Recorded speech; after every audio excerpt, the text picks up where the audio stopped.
Jadi bagaimana menanamkan belief untuk apa kita bekerja? Tadi kita lanjut bahwa ada sebuah belief atau keyakinan Allah itu ya menciptakan hukum sebab akibat, tapi Allah itu nggak terikat dengannya. Jadi terserah sama Allah, terserah Allah siapa yang akan dikehendaki dapat rezeki dari Allah.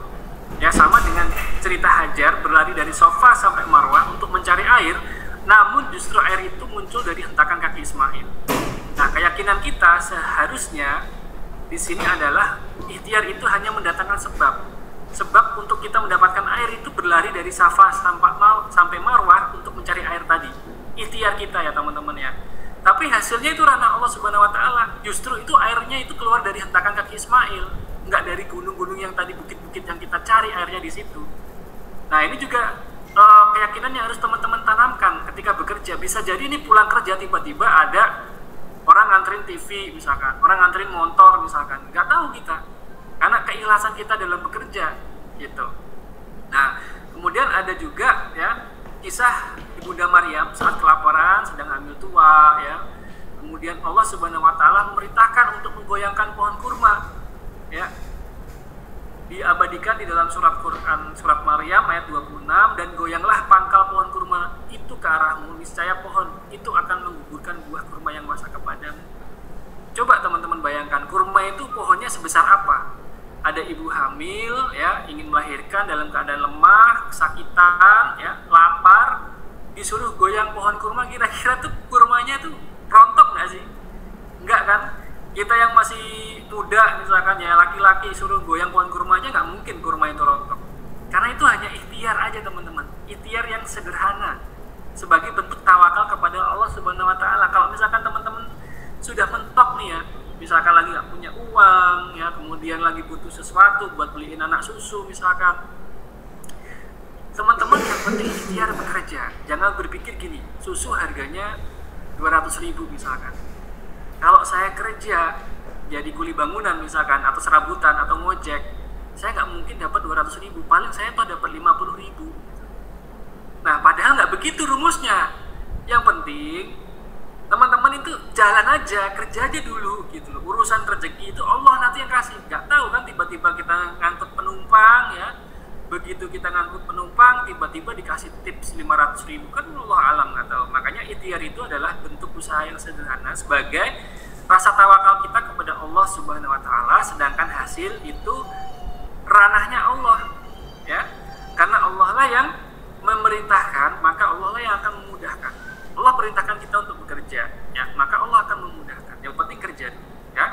Jadi jangan kita selalu berhitung dengan jumlah atau nominal, karena itu nanti kita akan sempit ya, sempit perasaan kita, belief kita, keyakinan, mindset kita akan sempit. Nah, menanamkan belief di sini ada konsep rezeki teman-teman ya. Rezeki itu ada 3, rezeki yang dijamin, rezeki yang ditanggung, sama rezeki yang dijanjikan. Ya, rezeki yang dijamin itu tanpa ikhtiar lebih. Contohnya kita lagi di rumah, lagi nonton TV sama anak-anak, sama istri, sama suami kita, tiba-tiba ada yang ngetok, "Assalamualaikum." "Waalaikumsalam," kita bukain. Ternyata dikasih makanan, ada berkat ya, ada yang ngasih parcel dan lain sebagainya. Nah, ini ada di dalam rezeki yang dijamin. Udah dijamin, kita nggak mau ngapa-ngapain aja, udah dijamin teman-teman. Dan tidak ada satupun makhluk yang berjalan di muka bumi melainkan Allah lah yang memberi rezekinya. Ya, sudah diatur, sudah diberikan teman-teman. Kemudian rezeki yang ditanggung, ini harus ada ikhtiarnya lebih, didapatkan dengan bekerja, seperti yang disampaikan di dalam sebuah hadis. Seandainya kalian benar-benar bertawakal pada Allah, tentu kalian akan diberi rezeki yang sebagaimana burung diberi rezeki. Ia pergi di pagi hari dalam keadaan lapar dan kembali di sore hari dalam keadaan kenyang. Ya, teman-teman harus bekerja untuk menjemput rezeki yang digantung tadi. Harus ada ikhtiarnya teman-teman. Kalau nggak ada, nggak mungkin. Burung itu walaupun sudah dijamin rezekinya, ya sudah dikatakan oleh Allah kalau misalkan kamu pagi-pagi lapar, nanti sore kenyang, tapi kamu pergi dulu, gitu. Ya. Ternyata si burung ini nggak mau pergi, dia hanya diem aja di sarang, dia mati lama-lama. Kenapa? Karena rezekinya harus dijemput tadi. Teman-teman pun sama. Kalau teman-teman punya belief, keyakinan bahwa rezeki mah udah diatur, tapi teman-teman nggak mau bergerak, nggak mau menjemput rezeki yang ditanggung ini, yang digantung ini, ya maka teman-teman nggak akan mendapatkan. Nah, yang ketiga adalah rezeki yang dijanjikan. Nah, ini khususan teman-teman ya, ini adalah door prize atau jackpotnya hanya untuk orang-orang yang bertakwa. Khususan, nggak semua orang dapat.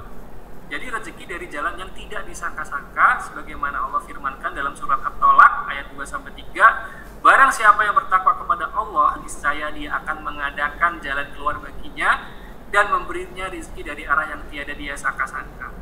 Nggak kesangka teman-teman. Ini ada suatu cerita teman-teman ya. Kemarin saya diceritain ya sama mutawif saya, waktu berangkat umroh itu ada jamaah dari Indonesia. Beliau hanya seorang tukang tambal ban teman-teman ya. Waktu itu domisilinya di Bogor. Waktu itu ternyata ada rombongan dari Arab Saudi, orang-orang Arab ya, bawa mobil, bannya itu bocor teman-teman. Nah, ketika dia menambal ban, selesai nambal ban, ternyata ini rombongan Arab ini nggak bawa uang cash teman-teman. Ya, nggak bawa uang cash. Akhirnya apa, si tukang tambal ban ini yang sudah sepuh, dia bilang, udah nggak apa-apa, aku ikhlas membantu Anda, silahkan pergi gitu. Nah, ternyata keesokan harinya itu rombongan itu datang lagi teman-teman. Rombongan itu datang lagi, ternyata ngasih apa teman-teman? Bukan ngasih uang, tapi ngasih tiket berangkat haji. Ya, rupanya ini rombongan tadi orang Arab ini rupanya adalah mufti orang Mekah, ya, orang-orang duta besarnya Mekah yang berkunjung ke Indonesia. Nah, ini teman-teman, jadi rezeki yang tidak disangka-sangka. Apa nyangka ini tukang tambal ban tadi yang sudah sepuh bisa berangkat haji langsung tahun depan? Nggak menyangka teman-teman. Ya, yang dia kerjakan hanya ikhlas, saya mau nambal ban, saya ikhlas mau nambal ban, ikhlas, bismillah, saya ikhtiar dan lain sebagainya. Ya, kehidupannya sederhana, tapi dia sukses di mata Allah. Seperti itu. Ya, jadi teman-teman jangan sempit dalam hanya memikirkan rezeki itu dalam bentuk uang, ya. Kemudian jangan juga terlena dengan rezeki yang sudah dijamin, karena teman-teman harus mengikhtiarkan rezeki yang masih digantung, ya. Dan teman-teman jangan khawatir, masih ada jackpot, teman-teman, masih ada door prize dari Allah Subhanahu wa Ta'ala. Ada rezeki yang dijanjikan bagi orang-orang yang bertakwa. Jika teman-teman bekerja jujur, amanah, apapun itu ya, ikhlas, bertakwa, wayahnya sholat-sholat, wayahnya puasa-puasa, sedekah, rajin dan lain sebagainya ya, tidak melakukan maksiat dan lain sebagainya, selalu bertakwa, dapat bonus door prize dari Allah Subhanahu wa Ta'ala ya. Seperti itu. Jadi ini konsep rezeki yang teman-teman harus pahami. Nah, menanamkan belief konsep rezeki tidak hanya dalam bentuk materi atau uang. Bisa jadi anak yang sehat, istri yang solehah, suami yang soleh, kesehatan pribadi kita baik ya, kemudian lingkungan kita baik, punya tetangga yang baik, gak julid ya, pekerjaan kita halal ya, dicukupkan dengan yang halal-halal saja, tempat tinggal kita nyaman ya, walaupun masih ngontrak ya, dan masih banyak rezeki yang Allah Subhanahu wa Ta'ala berikan yang tidak bisa kita hitung teman-teman. Kalau teman-teman hanya berpikir bahwa rezeki itu hanya sekedar nominal rupiah, maka teman-teman keliru, karena banyak rezeki yang Allah berikan itu tidak bisa kita hitung. Kemarin sempat viral ya, ada seorang kakek-kakek di Saudi ya, beliau menangis setelah waktu itu beliau sempat pingsan, kemudian di rumah sakit dia oksigen selama 2 jam teman-teman, kemudian setelah 2 jam dia siuman, dia pulih, membayar billing ke rumah sakit ya, ternyata billing tagihannya itu begitu disodorkan ternyata dia nangis teman-teman ya, dia nangis melihat billing itu. Kemudian si perawat ini, si petugas admin ini bertanya, kenapa engkau menangis Pak Syekh? Saya nggak masalah dengan nominal uang ini yang saya bayarkan kepada Anda, kepada rumah sakit. Yang saya tangisi adalah sepanjang umur 60 tahun lebih ini saya menghirup oksigen, tapi Allah nggak kirimkan tagihannya. Subhanallah ya. Jadi coba teman-teman sekarang kalau dikirim tagihan billing oksigen, usia teman-teman misalkan berapa nih, ada yang 30, ada yang 20, ada yang 24, ada yang mungkin 40, dikirim tagihan billingnya, dikalikan usia teman-teman, itu udah rezeki yang tidak bisa kita hitung ya, kita nggak bisa bayar karena mahal teman-teman ya. Nah, itu diberikan cuma-cuma. Makanya kita jangan bermaksiat, selalu harus kita bertakwa kepada Allah Subhanahu wa Ta'ala. sini ya teman-teman ya. Wahai umat manusia, bertakwalah engkau kepada Allah dan tempuhlah jalan yang baik dalam mencari rezeki, karena sesungguhnya tidaklah seseorang hamba akan mati hingga ia benar-benar telah mengenyam seluruh rezekinya walaupun telah datangnya. Maka bertakwalah kepada Allah dan tempuhlah jalan yang baik dalam mencari rezeki, tempuhlah jalan-jalan mencari rezeki yang halal dan tinggalkan yang haram. Haram-haram ditinggalkan teman-teman. Masih banyak pintu-pintu rezeki yang halal. Ya, rezeki itu seperti juga peluru di medan perang, gak akan meleset jika itu memang jatah kita. Ya, ini saya punya cerita teman-teman, nenek saya. Ya, nenek saya sudah koma 3 hari teman-teman. Sudah koma 3 hari, udah sepuh, usia 70, koma 3 hari. Semua keluarga saya bilang ke rumah sakit, tapi semua keluarga bilang gak usah, ditalkin aja di rumah, karena sudah pasrah, sudah tawakal. Mau diapain di rumah sakit juga. Akhirnya hari keempat nenek saya bangun teman-teman. Ya, siapa yang nyangka udah koma 3 hari, hari keempat bangun. Setelah bangun, beliau ini cuma minta susu teman-teman. Ya, akhirnya dengan bergegas kita berikan susu 2 sendok karena nggak banyak. Setelah minum susu 2 sendok, apa yang terjadi? Allah cabut nyawanya teman-teman. Artinya apa di sini hikmahnya adalah ketika ya rezeki itu belum sempurna, belum komplit, belum diserahkan, belum diberikan kepada kita semuanya, maka kita nggak akan menemui maut kita teman-teman. Ya, ini terjadi.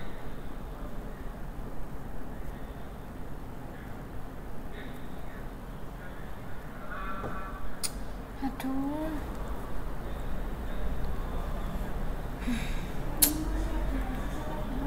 Apa sih wifi nih? Aku gak ada paketan nih, Zen.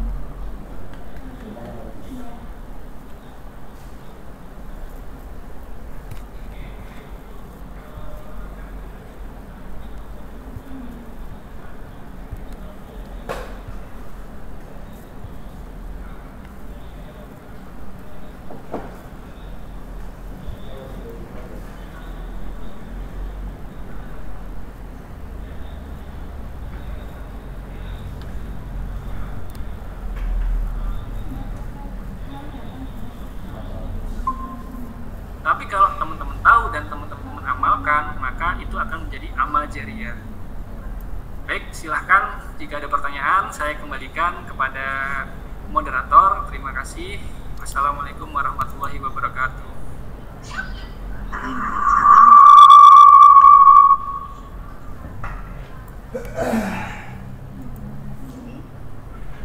Monggo silakan.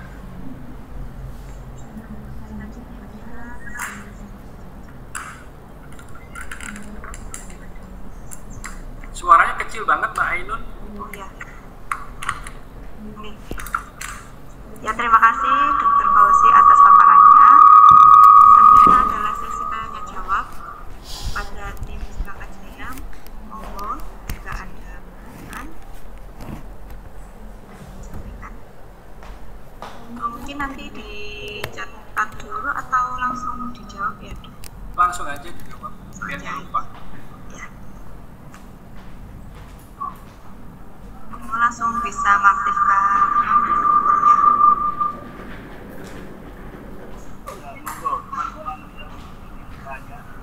Jadi ini itu tetap banget di Bogor. Apa yang mau ditanyakan di setting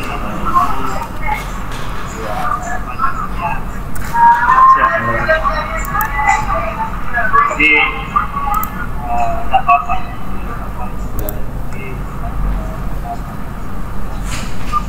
Masalahnya bukan kita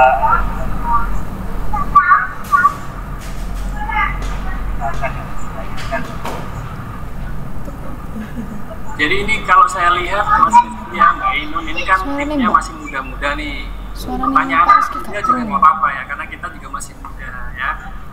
Monggo Mas. Ya monggo Mas Yasin, Mas Najib, Mas Yenta ini tidak ada Mas Ahmad, Mbak Ainun, monggo. Karena sebenarnya wakil di satu masalah yang lain kena, satu baik yang lain kena, jadi bisa jadi apa yang ada jadi itu adalah impact atau akibat dari apa yang kita lakukan luar bisa jadi sebaliknya. Jadi teman-teman ini mungkin saling berhubungan.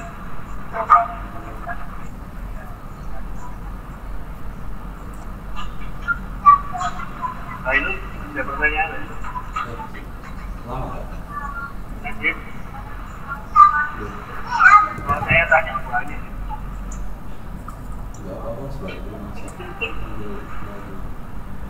Silakan. Ya, jadi ya boleh. Jadi saya bisa jadi gini dok ya.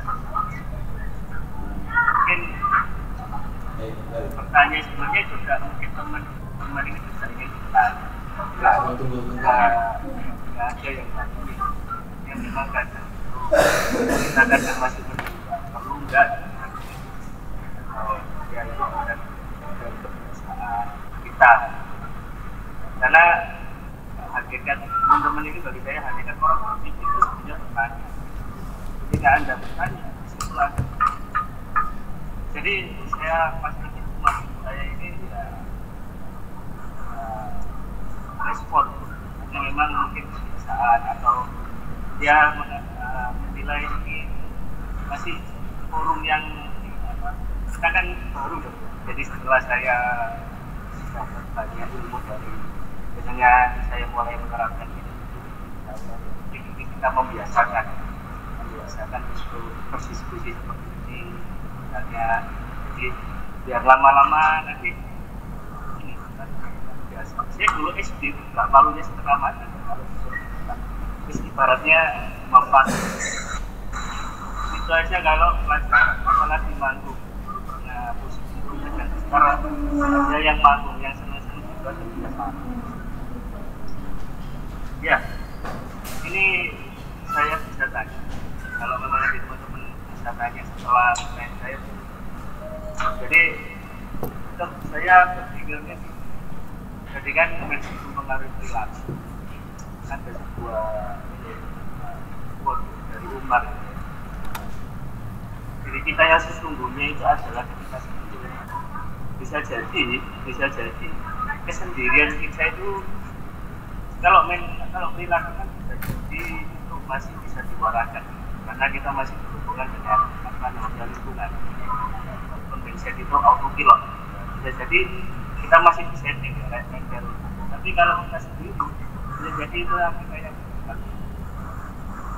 ini kalau kita pahami sebenarnya kita sudah oh iya saya itu kalau sendiri masih ini berarti saya itu masih seperti ini nah itu gimana ya tapi mengatasi kesendirian kita ketika kita sedang sendiri biar tetap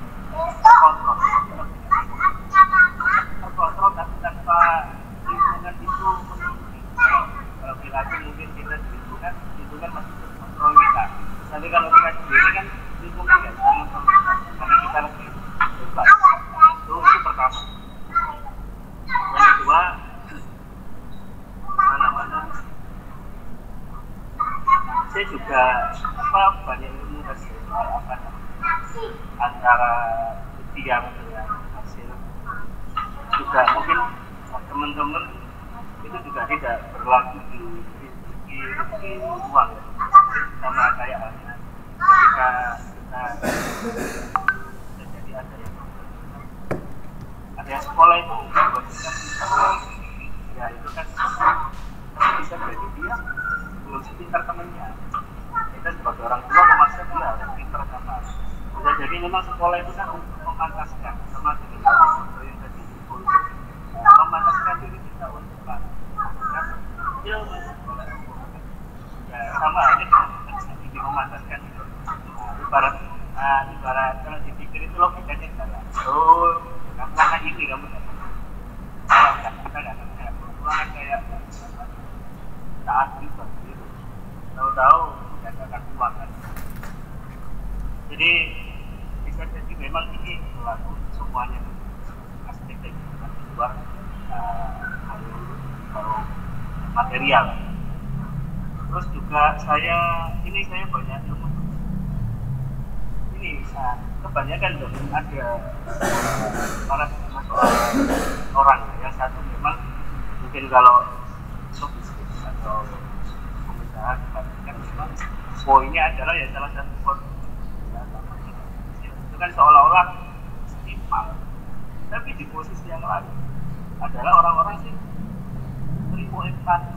Nah ini ada kaum ini terus orang ini pasrah, jadi mungkin pasrahnya itu hampir 70% daripada ikhtiarnya. Ada yang dibalik sampai ikhtiarnya itu hampir 80%, sampai kadang-kadang ya mengurangi dan ini gimana yang bagus ini jelaskan aja 50-50 atau kalau kuatir nanti banyak ikhtiarnya kita lepas, dan kalau memang banyak pasrahnya ikhtiarnya kita kurang, jadi kita orang-orang muslim orang-orang yang tertinggal dalam segi ilmu. Makanya kalau kita dulu bahasa Sigma itu bangun Alibaba meledak di Indonesia baru 2012 ya 10 tahun kita bertiga sama kita 10 tahun, tapi kan kita lihatnya masih biasa, jadi jauh ini kan hal yang ini bagaimana kita akan ditimbang.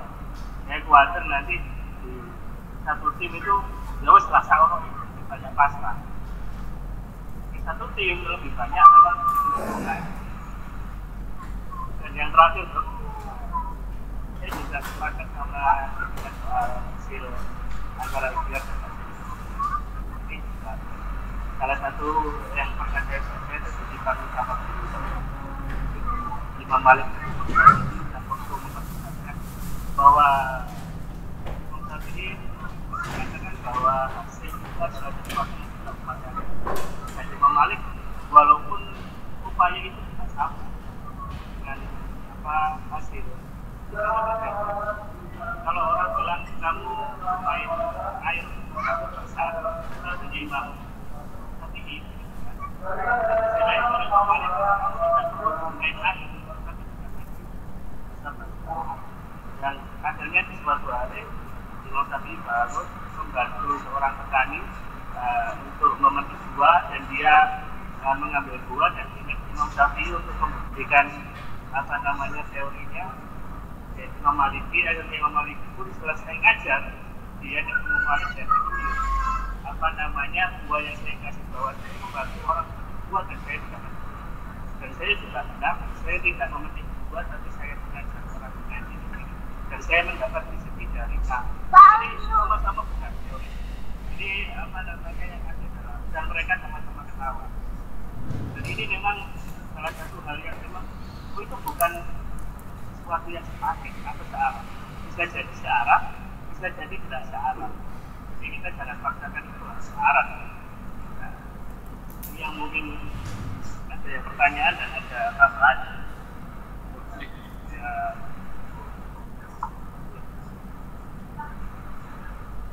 Baik. Bisa langsung dijawab atau bagaimana ini, Mbak Ainur? Ya, bisa langsung dijawab saja, Dok. Ya, baik. Tadi kan kalau nggak salah ingat ya saya, teman-teman ya. Jadi pertanyaan pertama itu adalah bagaimana kita mengontrol diri kita saat kita sendiri. Karena kalau misalkan kita lagi rame, itu akan kontrol sosial itu akan mempengaruhi. Ya, itu memang benar, teman-teman. Makanya di sini materi ini sebenarnya tidak untuk materi ini hanya adalah untuk pribadi masing-masing. Jadi bagaimana siapa yang mau menginstal ulang mindset yang memang selama ini keliru, atau mindset atau belief yang negatif tadi. Ya, karena ketika kita install belief kita dengan belief atau mindset yang positif, maka walaupun kita dalam kondisi kesendirian, walaupun kita dalam kondisi yang ramai, itu pasti akan sama perilakunya. Ya, karena memang betul perilaku itu masih bisa dikontrol tergantung dari respon sosial yang ada. Tapi itu sebenarnya hanya 12%. Yang paling mendalam itu adalah yang ada di dalam diri kita, teman-teman, yang itu nggak nampak. Ya. Nah, bisa jadi memang kalau baru pertama sekali, kedua orang itu ketemu, bisa jadi responnya masih baik-baik saja. Makanya kan Ada sebuah hadis, bila mana kamu ingin, ya, intinya adalah bila mana kamu ingin melihat karakter seseorang, maka paling enggak kita harus bersafar dengan dirinya itu selama 3 hari. Ya, kalau udah safar selama 3 hari, udah nginep selama 3 kali 24 jam, itu biasanya tahu karakternya. Ya, gimana misalkan bangun paginya dia jam berapa, mungkin kan kita taunya, wah ini orang ini pasti ahli tahajud nih misalkan, oh ini orang ini pasti ahli sholat subuh nih misalkan. Begitu safar 3 kali 24 jam, tahu nih kita nih, wah karakternya ternyata begini. Menghadapi situasi yang misalkan mendesak, misalkan dalam kondisi sulit, karakternya tahu, ternyata egoisnya muncul dan lain sebagainya. Pengen menang sendirinya kelihatan, kemudian pengen dapat enaknya, untungnya aja kelihatan nih. Nah itu setelah kita bisa bermuamalah. Makanya ini pun penting ya dalam teori kita di HRD, di Human Resource Development ya, di kepegawaian, itu kita nggak bisa menilai orang hanya dalam wawancara singkat teman-teman. Ya, apalagi ini orang ini pinter nih dalam bersilat lidah ya. Biasanya kalau di kami, di saya itu dia akan ketahuan itu dalam waktu 3 bulan teman-teman, nggak pendek, panjang. Ya, karakter itu akan muncul setelah kita bermuamalah. Dan memang itu betul. Oleh karena itu, ketika kita sendirian, itu ada namanya integritas. Integritas itu adalah ketika kita rame, ketika kita sendiri, ya itu adalah sama. Ya, saya seperti ini. Makanya itu penting dalam pribadi masing-masing untuk bagaimana menginstal ulang mindset masing-masing. Ya, kalau misalkan ada yang masih sendirian, sukanya males, suka nunda-nunda pekerjaan, ya diinstal ulang kalau memang mau sukses, teman-teman. Ya, kalau misalkan kita punya karakter atau mindset yang watak yang seperti itu tadi, kemudian kita berangan-angan menjadi orang yang sukses, ya jauh banget gitu, jauh tungku dari api misalkan, ya jauh, nggak mungkin gitu. Ya, banyak kok cerita-cerita orang yang sukses berawal dari seorang karyawan, teman-teman ya. Makanya kita tuh tinggal memantaskan diri saja, ya seperti itu ya. Jadi nggak ada salahnya ketika kita mau menjadi karyawan atau kita menjadi pengusaha, itu nggak ada salahnya. Kalau mau menjadi karyawan, jadilah karyawan terbaik. Ya, kalau misalkan nggak mampu jadi karyawan, ya jangan jadi karyawan, jadi bos. Ya, walaupun bos itu juga sulit ya, bagaimana kita mulai dan lain sebagainya. Ya, pesan saya buat teman-teman ini kan yang masih bekerja nih dari tim RTJ ya, ketika teman-teman masih bekerjalah secara maksimal. Ya, dan itu adalah pilihan teman-teman. Ya, jangan sampai kita meludah di sumur yang kita minum airnya. Ya, saya paling nggak suka kalau misalkan ada tim saya, karyawan saya yang meludah di sumur yang airnya dia minum. Artinya apa? Secara internal ya, secara di belakang menjelek-jelekan perusahaan, tapi dia masih mau mengharapkan gaji dari situ. Ya, saya selalu bilang ke tim saya, karyawan saya bilang, kalau misalkan Anda memang sudah tidak ingin bekerja di sini, ya sampaikan secara gentle. Karena sewaktu saya bekerja 10 tahun teman-teman ya. Itu saya sampaikan, kalau memang saya nggak sepakat, saya nggak nyari batu loncatan, saya resign ya langsung resign aja gitu. Ya, karena saya bertanggung jawab dengan apa yang saya makan. Gitu ya teman-teman ya, itu pertanyaan pertama. Terus pertanyaan yang kedua tadi terkait dengan ada orang yang nerimo ing pandum. Kemudian dari sisi lain juga ada orang yang punya prinsip ikhtiar itu nggak akan mengkhianati hasil gitu. Nah, ini di dalam Al-Quran pun sudah dijelaskan sebenarnya ya. Ada yang namanya Qadariyah, ada yang namanya Jabariyah. Ya, Qadariyah ini yang tadi, yang dia ini berprinsip bahwa ikhtiar kita ini adalah hasil ini adalah hasil dari ikhtiar kita ya. Apa yang kita dapatkan itu murni dari hasil apa yang kita ikhtiarkan. Sedangkan yang Jabariyah tadi nggak mau ikhtiar sama sekali, hanya terima ing pandum dan lain sebagainya. Akhirnya apa? Ya ini yang satu miring sisi ke kanan ekstrim, yang satu sisi ke kiri ekstrim teman-teman. Nah, kita ini di tengah-tengah. Makanya tadi kalau teman-teman buka ya, konsep rezeki itu ada 3. Ya, rezeki itu memang sudah dijamin teman-teman. Tapi ada rezeki yang digantung. Ya. Makanya ini untuk membantah kaum-kaum yang tadi, kaum-kaum yang hanya terima yang pandum. Bahwa rezeki dijamin, tapi ada loh rezeki yang digantung. Kamu harus bekerja.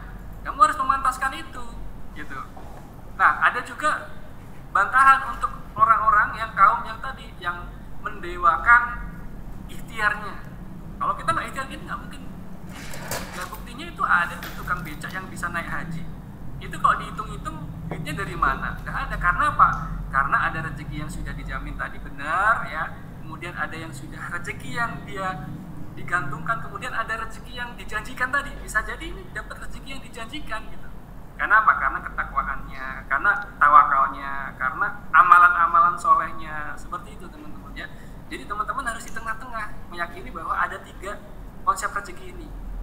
Ya, kalau kita hanya meyakini satu konsep rezeki udah ditetapkan, ngapain saya harus bekerja? Ya enggak, karena ada rezeki yang digantung. Ya, selayaknya burung tadi. Nah, kalau ada yang mendewakan tentang rezeki itu adalah hasil dari ikhtiar kita murni 100%, jangan begitu. Ada kok rezeki yang dijanjikan bagi orang-orang khusus ya, seperti itu ya. Nah, terus tadi kan ada tuh cerita-cerita tentang Maryam, ya Bunda Maryam, tentang Bunda Hajar, Siti Hajar dan lain sebagainya. Itu kan sebenarnya ibroh untuk membantah kaum-kaum yang tadi mendewakan ikhtiar itu adalah hasil itu adalah ikhtiar kita semata-mata. Gak bisa. Nah, itu tadi contohnya Siti Hajar ya, contohnya Bunda Maryam, itu udah contoh bener-bener real gitu teman-teman. Ya, nah itu. Kemudian yang ketiga tadi terkait dengan apa ya tadi ya Pak Rizky ya?